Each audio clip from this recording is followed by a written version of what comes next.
Kain, kain. Kain. Gustong sumabay sa akin. Hello mga manay ng tahanan. Andito na naman tayo sa ating bagong recipe. Ang lechon manok with rice. Panoorin nyo ang aking paggawa para may bago kayong idea. Ito yung ating mga sangkap. Green, fresh vegetable. Ito yung link na gagamitin natin. Ito naman yung rosemary. Ito yung red basil.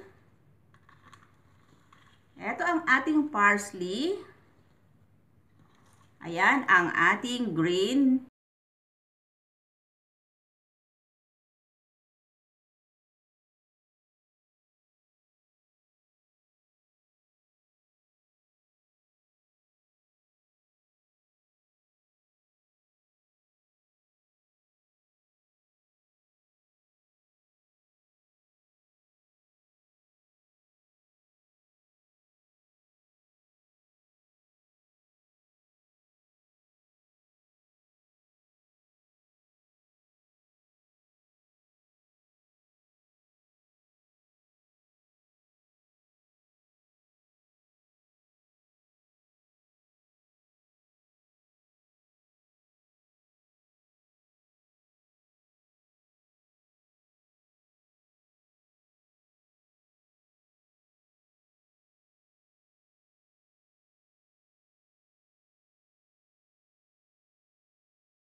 Atin ang titingnan, isang oras natin tong pinakuluan sa kanyang tomato paste na sauce. Eto na siya. Wow! Ang sarap ng... I-transfer ko na siya sa pan para i-fry natin. Parang crunchy ang kanyang skin ng chicken.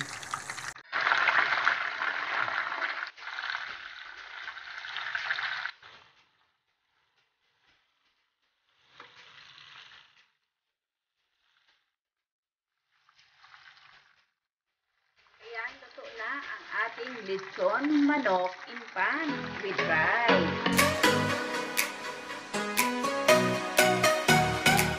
Hello mga manay, andito na yung ating nilutong lechon in pan with rice. Atin ang titikman. Open muna natin para makita nyo yung rice sa loob.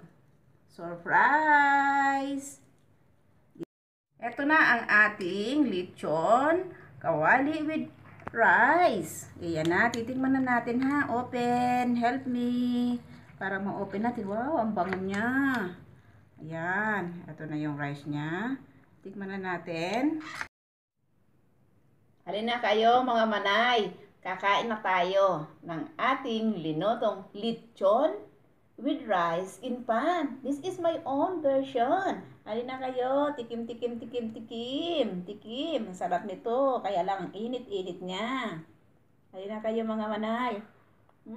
Yummy. Ay, wow. Crunchy. Harap. Maraming salamat uli sa inyong pagsama sa akin sa pagluto. At huwag niyong kakalimutan ang mag-share, like, and subscribe para updated kayo sa mga susunod ko pang video. Merci! Khodafez! Khodafigada!